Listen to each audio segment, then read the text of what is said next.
علیکم ورحمۃ اللہ وبرکاتہ۔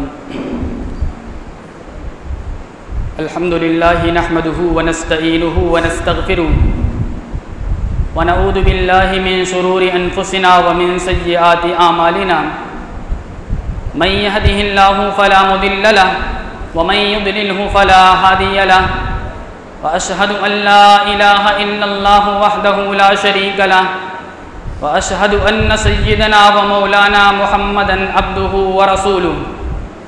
اما بعد فان خیر الحدیث کتاب اللہ وخیر الهدی هدی محمد صلی اللہ علیہ وسلم، وشر الامور محدثاتها وكل محدثة بدعة وكل بدعة ضلالة وكل ضلالة في النار۔ اعوذ باللہ السمیع العلیم من الشیطان الرجیم من حمزه ونفخه ونفثه۔ یا ایھا الذین آمنوا اتقوا اللہ حق تقاته ولا تموتن الا وانتم مسلمون۔ یا ایھا الناس اتقوا ربکم الذی خلقکم من نفس واحدة وخلق منها زوجها وبث منهما رجالا كثيرا ونساء واتقوا الله الذي تساءلون به والأرحام إن الله كان عليكم رقيبا۔ يا أيها الذين آمنوا اتقوا الله وقولوا قولا سديدا يصلح لكم أعمالكم ويغفر لكم ذنوبكم ومن يطع الله ورسوله فقد فاز فوزا عظيما۔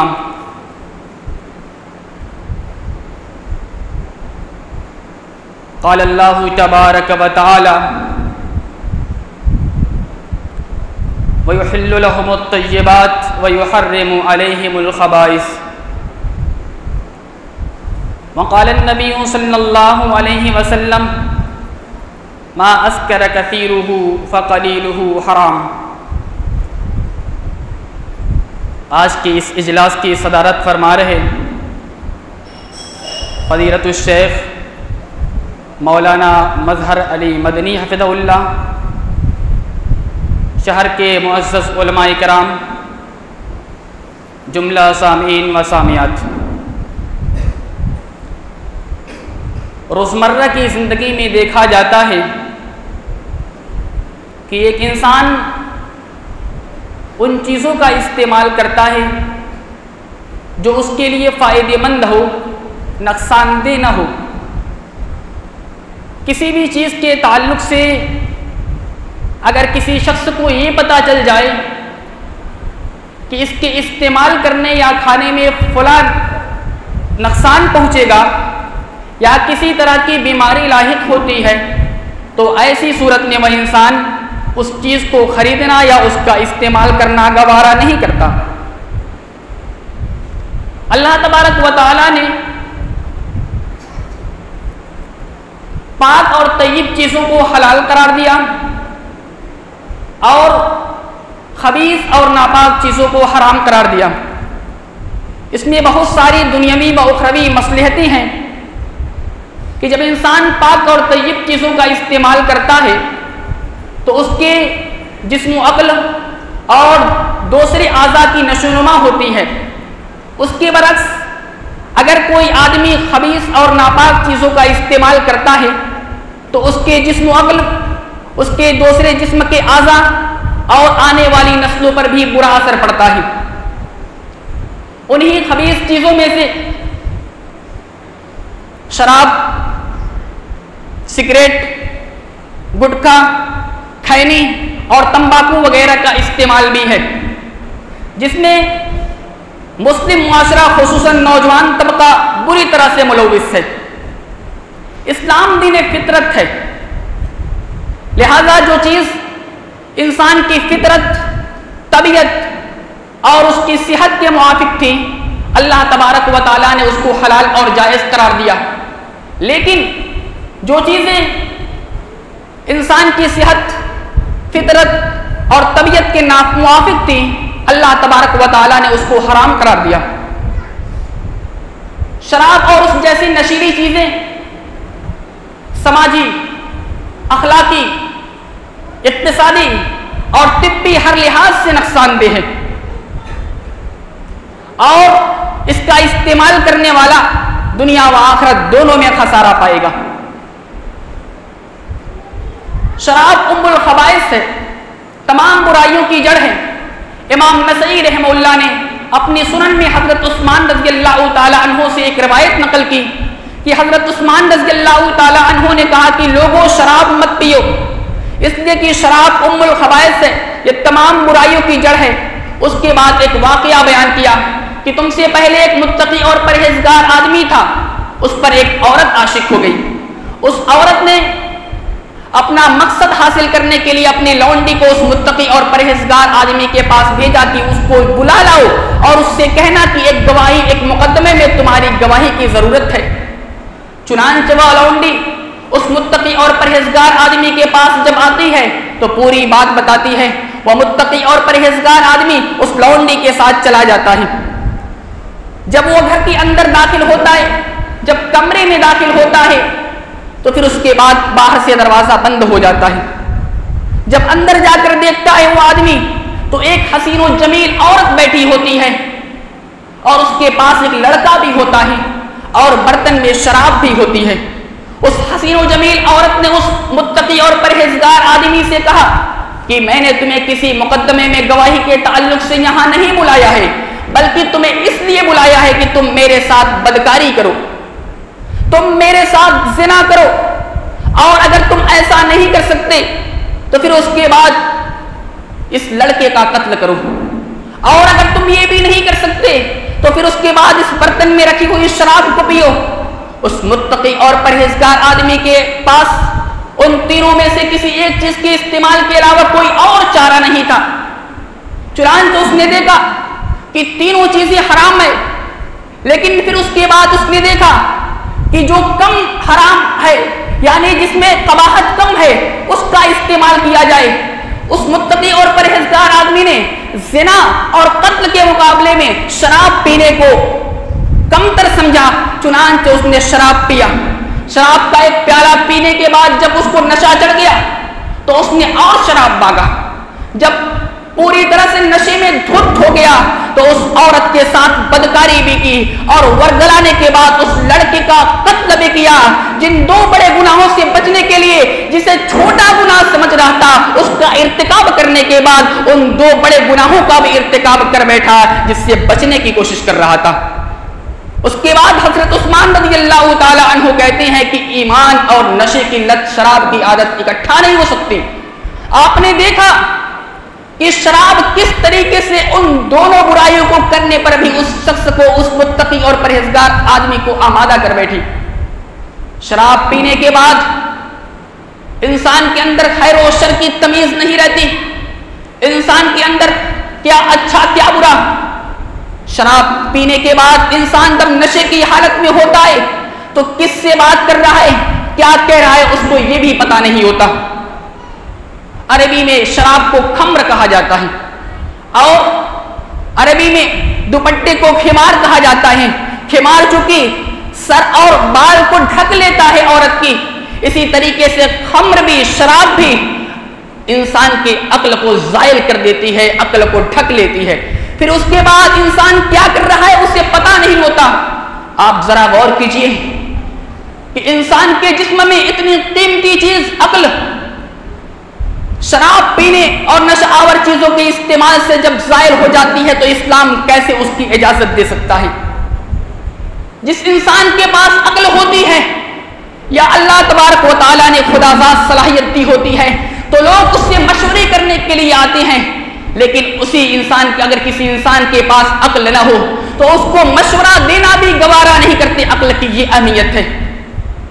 اسلام دین فطرت ہے، لہذا ایک انسان کی فطرت، طبیعت اور اس کی صحت کے موافق جو چیزیں تھیں اللہ تبارک و تعالیٰ نے اس کو حلال قرار دیا، اور جو چیزیں اس کی فطرت کے ناموافق تھی اللہ تبارک و تعالیٰ نے اس کو حرام قرار دیا۔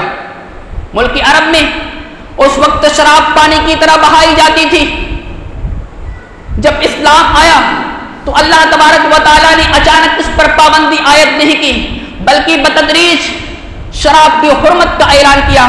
حضرت عائشہ رضی اللہ تعالی عنہا کہتی ہیں کہ اول قرآن میں مفصل کی صورتیں نازل ہوئی جس میں جنت و جہنم کا ذکر ہوتا، توحید کا ذکر ہوتا، لیکن جب جوک در جوک اسلام میں داخل ہونے لگے تو اللہ تبارک و تعالیٰ نے حلال و حرام کا حکم نازل فرمایا۔ حضرت عائشہ رضی اللہ تعالی عنہا کہتی ہیں کہ اگر شروع میں شراب کی حرمت کا اعلان کر دیا جاتا، حلال و حرام کا حکم نازل فرمایا جاتا، تو لوگ یہ کہتے ہم شراب نہیں چھوڑیں گے بھلے سے اسلام قبول نہ کریں۔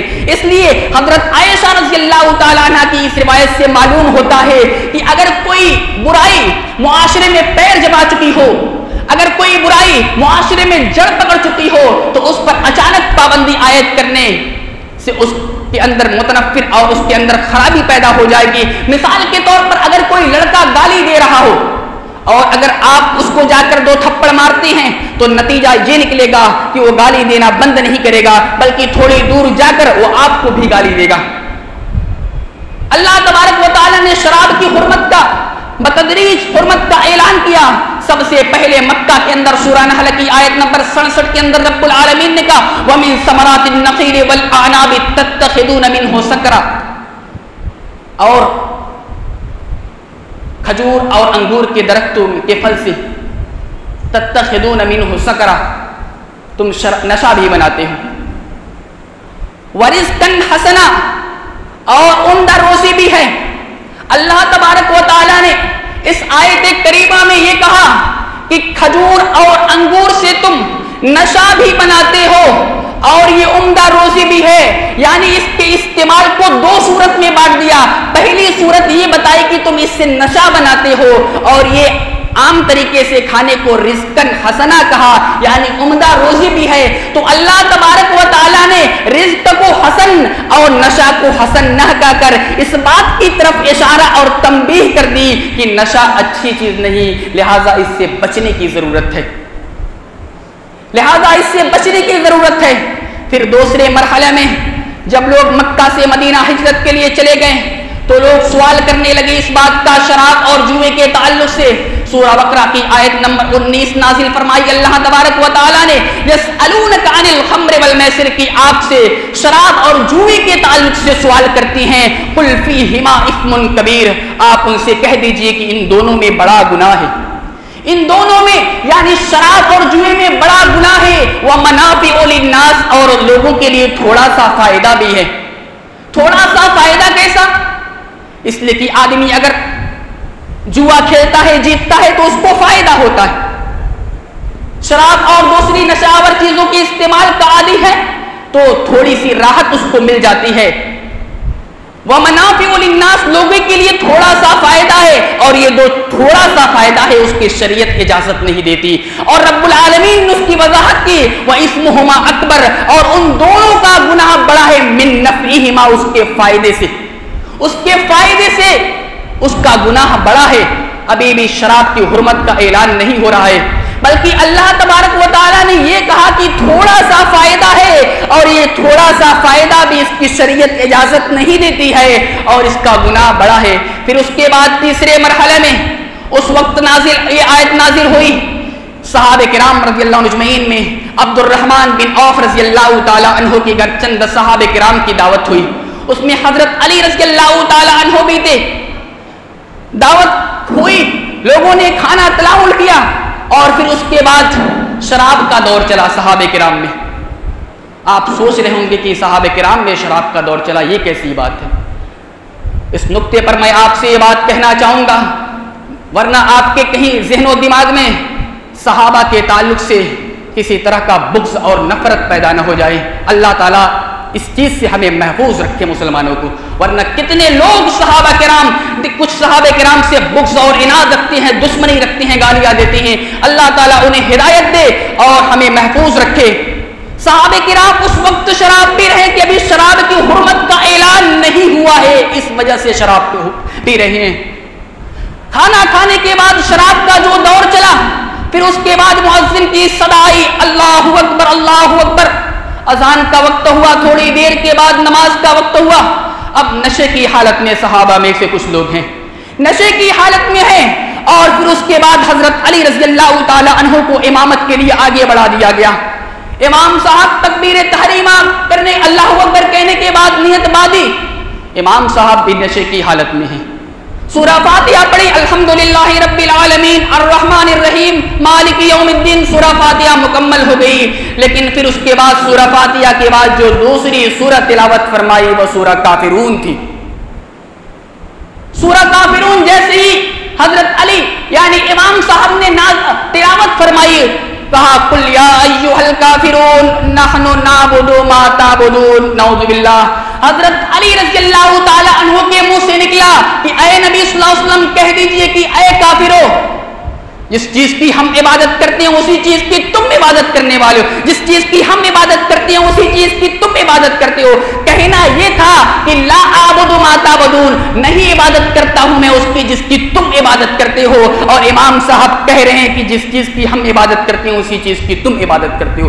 پیچھے سے لقمہ بھی ملا، اسی طریقے سے نماز پوری ہوئی. ادھر امام صاحب نے سلام پھیرا، ادھر آیت نازل ہوئی کہ یا ایھا الذین آمنوا لا تقربوا الصلاۃ وانتم سکارا، اے لوگوں جو ایمان لائے ہو لا تقربوا الصلاۃ وانتم سکارا، جب نشے کی حالت میں ہو تو نماز کے قریب مت جاؤ. حتی تعلموا ما تقولون، یہاں تک کہ تم جان جاؤ جو تم اپنے منہ سے کہہ رہے ہو. کیونکہ جب ایک نشے کی حالت میں آدمی دھت ہوتا ہے تو وہ کیا کہہ رہا ہے کیا بک رہا ہے اس کو کچھ نہیں معلوم ہوتا. اسی لیے اللہ تبارک و تعالیٰ نے کہا حتی، کیا کہا؟ لا تقربوا الصلاۃ وانتم سکارا حتی تعلموا ما تقولون، یہاں تک کہ تم جان جاؤ جو کچھ کہہ رہے ہو. ابھی بھی شراب کی حرمت کا اعلان نہیں ہو رہا ہے، بلکہ نماز جیسی اہم عبادت شراب کی حالت میں اگر آدمی ہے تو اس حالت میں نماز سے روک دیا گیا کہ تم نشے کی حالت میں ہو تو نماز کے قریب مت جاؤ. حضرت عمر رضی اللہ تعالی عنہ اللہ رب العالمین سے بار بار دعا کر رہے ہیں کہ اے اللہ شراب کی حرمت کا واضح اعلان فرما دیں، کیونکہ یہ شراب مال کو، عقل کو اور بہت ساری چیزوں کو ضائع اور برباد کر دیتی ہے. اور پھر اس کے بعد چوتھے مرحلے میں اللہ تبارک و تعالیٰ نے شراب کی حرمت کا اعلان کیا. سورہ مائدہ کی آیت نازل فرمائی یا ایھا الذین آمنوا انما الخمر والمیسر والانصاب، کہ اے لوگوں جو ایمان لائے ہو بے شک شراب والمیسر جوا والانصاب بت اور رجس من عمل الشیطان یہ شیطان کے گندے کام ہے، فاجتنبوہ تم اس سے باز آ جاؤ لعلکم تفلحون تاکہ تم کامیاب ہو جاؤ. شیطان کے گندے کام سے شراب پینے اور جوے کو تعبیر کیا اللہ تبارک و تعالیٰ نے، اور یہ بھی کہا کہ فاجتنبوہ تم اس سے باز آ جاؤ لعلکم تفلحون تاکہ تم کامیاب ہو جاؤ. اگر تم اس سے باز نہیں آئے تو تمہیں کامیابی مفہوم مخالف یہ نکلا کہ تمہیں کامیابی نہیں مل سکتی. انما یرید الشیطان ان یوقع بینکم العداوۃ والبغضاء، کہ بے شک شیطان تو چاہتا ہے، بے شک شیطان تو چاہتا ہے کہ وہ تمہارے درمیان انما یرید الشیطان ان یوقع بینکم العداوۃ والبغضاء بغض و عناد تمہارے درمیان پیدا کر دے. ویصدکم عن ذکر اللہ وعن الصلاۃ، اور ذکر اور نماز سے تم کو روک دے. فہل انتم منتہون، کیا تم باز نہیں آتے؟ اللہ تبارک و تعالیٰ نے دھمکی دی. اور پھر اس کے بعد نبی صلی اللہ علیہ وسلم نے حضرت عمر رضی اللہ تعالی عنہ کو بلانے کے لیے کسی صحابی کو بھیجا. جب حضرت عمر رضی اللہ تعالی عنہ آ گئے تو یہ آیت تلاوت فرمائی، یہ دونوں آیتیں تلاوت فرمائی. اس کے بعد حضرت عمر رضی اللہ تعالی عنہ نے جب دونوں آیتیں کریمہ سنی تو کہا انتہینا انتہینا، ہم باز آ گئے، ہم باز آ گئے. اس کے بعد مدینہ کی گلیوں میں شراب بہنے لگی. تمام لوگوں نے اپنے شراب کے مٹکے کو، اپنے گڑے کو، اپنے برتنوں کو توڑ دیا. اس کے بعد صحابہ کرام نے کبھی شراب کو ہاتھ اور منہ نہ لگایا. اور جب شراب کی حرمت کا باقاعدہ اعلان ہو گیا تو صحابہ میں کسی نے شراب کو ہاتھ نہیں لگایا.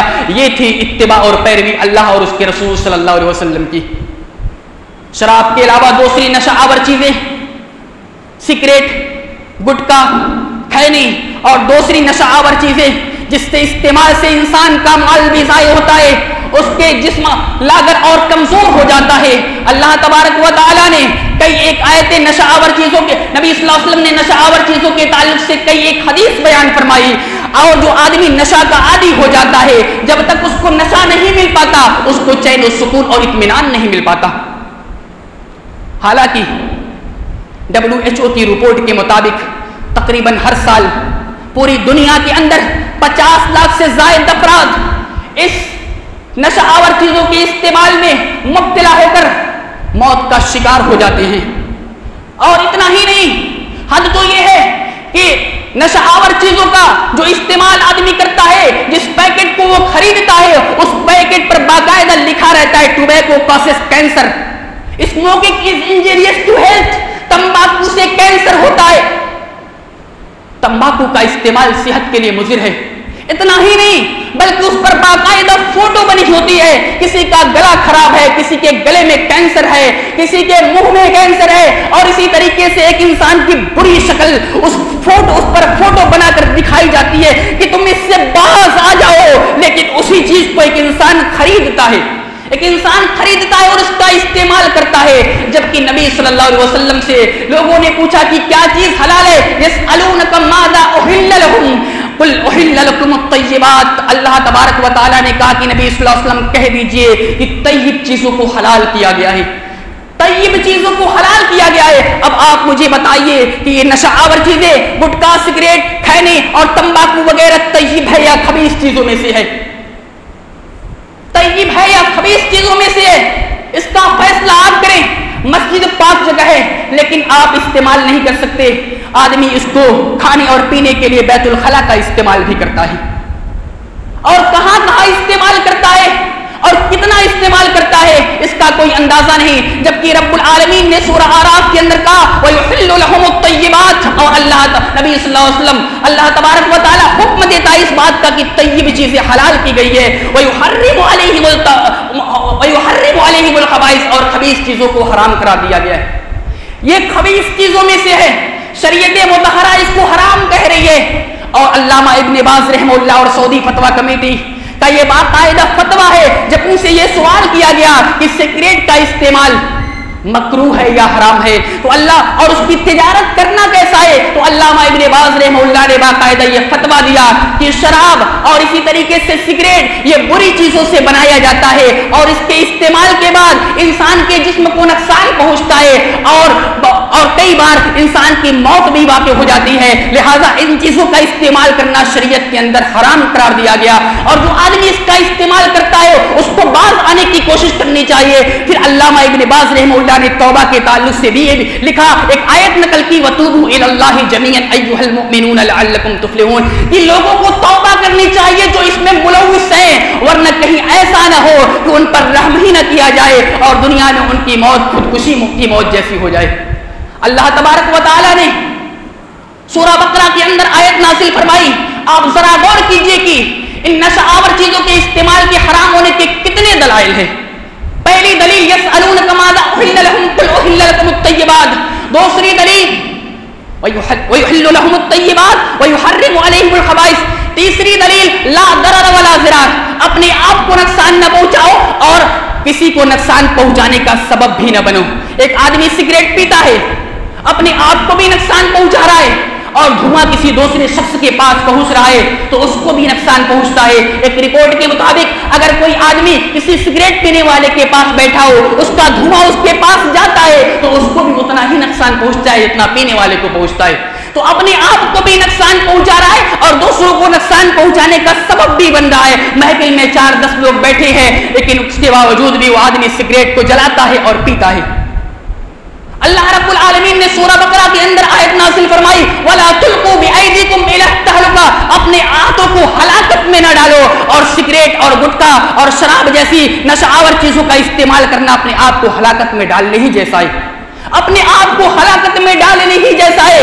آدمی کینسر کی بیماری میں مبتلا ہو جاتا ہے، دما کی بیماری میں مبتلا ہو جاتا ہے، انسان تھوڑی دور چلتا ہے سانس پھولنے لگتی ہے، اس کا منہ نہیں کھلتا اور اس کو طرح طرح کی بیماری ہو جاتی ہے، جسم لاغر اور کمزور پڑ جاتا ہے، جسم لاغر اور کمزور پڑ جاتا ہے۔ اسی طریقے سے اللہ تبارک و تعالیٰ نے سورہ نساء میں کہا وَلَا تَقْتُلُوا أَنفُسَكُمْ، اپنے آپ کو قتل نہ کرو، جبکہ شراب پینا اور اس طرح سے سگریٹ اور گٹکے کا استعمال بہت مرتبہ جان لیوا ثابت ہو جاتا ہے، بہت مرتبہ جان لیوا ثابت ہو جاتا ہے۔ آپ اپنے محلے اور قریے میں بہت سارے لوگوں کو ایسے دیکھتے ہوں گے جو کینسر میں مبتلا ہے، اور اس کا سبب ہی ہے کہ وہ گٹکا کا زیادہ استعمال کرتا تھا اور اسی طریقے سے وہ سگریٹ زیادہ پیتا تھا، اس لیے کینسر میں مبتلا ہو گیا۔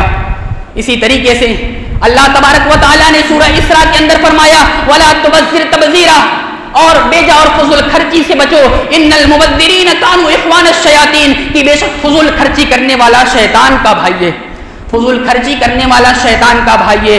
اگر آپ حلال کاموں میں زیادہ روپیہ اور فضول خرچ کرتے ہیں تو وہ بھی آپ کے لیے صحیح نہیں ہے, اس کو بھی شیطان کا بھائی قرار دیا گیا ہے کہ بیجا استعمال سے کسی چیز کا استعمال کرنے سے شریعت نے منع کیا. اب ایک گٹکا کھانے والا, سگریٹ پینے والا, کھینے کھانے والا, تمباکو کا استعمال کرنے والا دن بھر میں کتنا گٹکا اور سگریٹ پیتا ہے کوئی اندازہ نہیں ہے. آپ اپنے معاشرے میں بہت سارے ایسے لوگوں کو دیکھتے ہوں گے جو ایک ایک پیکٹ سگریٹ پورے دن میں پی جاتے ہیں, 20-20 پیکٹ گٹکا کھا جاتے ہیں, اور پھر اس کے بعد ان کے بچوں کی پڑھائی کے تعلق سے ان کے پاس مال ہو نہ ہو, اپنی اولاد کی تربیت کے تعلق سے ان کے پاس مال ہو نہ ہو, اور اسی طریقے سے ان کے پاس گھر میں کھانے پینے کی چیز ہو نہ ہو, اس کی پرواہ نہیں کرتا. جب آدمی کو اس کی لت لگ جاتی ہے تو پھر اس کے بعد وہ حلال و حرام نہیں دیکھتا, وہ قرض نہیں دیکھتا, یہاں تک کہ نالی صاف کرنے والے آدمی سے بھی کھینے اور سرتی مانگ کر کھانے پر اپنے آپ کو مجبور کر لیتا ہے, اور وہ کھینے کھاتا ہے اور سرتی مانگ کر کھاتا ہے. اس بات کا یہ کوئی خیال نہیں کرتا کہ میں کس سے مانگ رہا ہوں اور کیا مانگ رہا ہوں. جبکہ نبی صلی اللہ علیہ وسلم نے کہا کہ ان اللہ کرہ لکم ثلاثا, بے شک اللہ تبارک و تعالی تمہاری 3 چیزوں کو ناپسند کرتا ہے. ان میں سے پہلی چیز قیل وقال, بکواس کو, بے جا گفتگو کو. دوسری چیز وَإِضَاعَةَ الْمَالِ, مال کے ضیاع کو, مال کا ضیاع ہے یہ سگریٹ کا استعمال, گٹکے کا استعمال, نشہ اور تمباکو جیسی نشیلی چیزوں کا استعمال. اور صرف یہی اتنی نہیں بلکہ اس طرح کی بہت ساری قسمیں ہیں نشہ آور کی. ملک فرانس کے اندر تقریباً 500 سے زائد نشہ کرنے والی چیزیں, 500 سے زیادہ قسمیں نشہ آور چیزیں ہیں, اور ملک ہندوستان کے اندر بھی بہت ساری اس کی قسمیں ہیں, اور نام بدل بدل کر آج استعمال کیا جا رہا ہے. چھوٹے چھوٹے بچے اس کا استعمال کرتی ہیں, 10 سال کے 12 سال کے بچے استعمال کرتے ہیں. آپ ذرا غور کیجئے کہ یہ مال کا ضیاع ہے. اور کل قیامت کے دن 5 سوال جو کیا جائے گا ان میں 2 سوال یہ ہوگا کہ مال کمایا کہاں سے تھا, مال کمایا کہاں سے تھا, مال صحیح طریقے سے کمایا, یہاں تو پاس ہو گئے, پھر باری آئی مال خرچ کہاں کیا, کچھ مال کا حصہ گٹکا اور سگریٹ پینے میں خرچ کیا, تمباکو کے استعمال میں, نشہ آور چیزوں کے استعمال میں خرچ کیا, تو پھر اس کے بعد گاڑی تو یہاں بھی پھنستی ہے. مسلم معاشرے میں نوجوانوں کی ایک بڑی جماعت یہ تو چھوٹی چھوٹی چیز مانی جاتی ہے, لیکن یہ بھی چھوٹی نہیں, شراب کا استعمال بھی اب عام ہو رہا ہے. ابھی بندھے کے راستے سے میں آ رہا تھا, شراب کی ایک دکان ہے, وہاں مسلمانوں کی بھیڑ تھی. اب آپ کیا کہیں گے؟ ان اللہ کرہ لکم ثلاثا, بے شک اللہ تبارک و تعالی 3 چیزوں کو ناپسند کرتا ہے تمہاری. کون سی چیز؟ قیل وقال, بکواس اور بےہودہ گفتگو کو, اور دوسری چیز وَإِضَاعَةَ الْمَالِ, مال کے ضیاع کو, اور وَكَثْرَةَ السُّؤَالِ, زیادہ سوال کرنے کو. آپ ذرا غور کیجئے کہ اللہ تبارک و تعالی یہ حرام کر رہا ہے. نبی صلی اللہ علیہ وسلم نے کہا کل امتی معافن الا المجاہرین, میری امت کے سارے لوگوں کو معاف کر دیا جائے گا سوائے کھلم کھلا گناہ کرنے والوں کو معاف نہیں کیا جائے گا. اور سگریٹ پینا, تمباکو کا استعمال کرنا, اور یہ دوسری طریقے سے نشیلی اشیاء کا استعمال کرنا, یہ کھلم کھلا گناہ ہے. آدمی گلی میں چلتا ہے سگریٹ, اور سڑک پر روڈ پر جا رہا ہے, کسی محفل میں بیٹھا ہوا ہے, کھلم کھلا سگریٹ کو جلاتا ہے اور اس کے بعد اس کا استعمال کرتا ہے. کیا یہ گناہ نہیں ہے؟ کیا یہ کھلم کھلا گناہ نہیں ہے؟ اور تو اور پان وغیرہ کھانے کے بعد ایک آدمی, یہ سب چور دروازے ہیں وہاں تک پہنچنے کے.